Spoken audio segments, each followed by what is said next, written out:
আমাদের সকলের সরকার তো এসব করে তো সরকারের বদনাম হয়। কি করতাম না, পুলিশ অ্যারেস্ট করছে, এখন আমরা আইনি ভাবে দেখুন।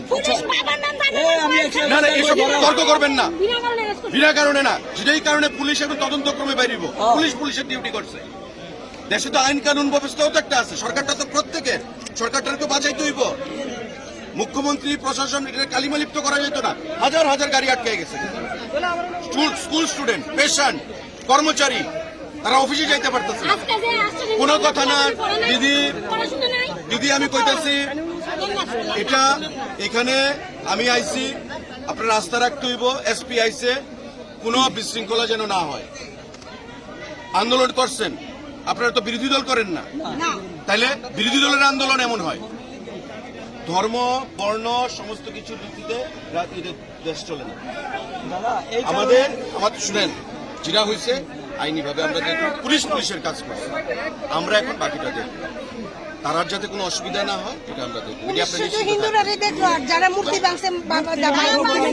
আমি নাট মন্দির করে দেবো, আমি কইতা এখন আপনি এখন কি করবেন? রাস্তা বয়ে থাকবেন? শাস্তি হইব, পুলিশ শাস্তি দিব, সব হইব।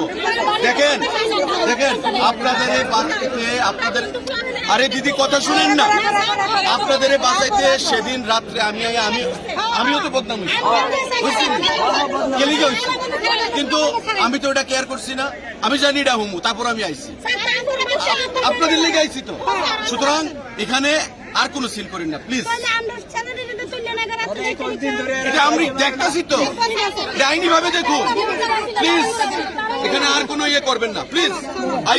আমি আপনাদের প্রত্যেকের কাছে হাত জোর করে, এটা আমার বদনাম, আমার বিধানসভা কেন্দ্র, আমার সরকার, আমার মুখ্যমন্ত্রীর বদনাম, প্রশাসনের বদনাম। আমি যে কথাটা কইতাছি, ঠিক আছে শুনো,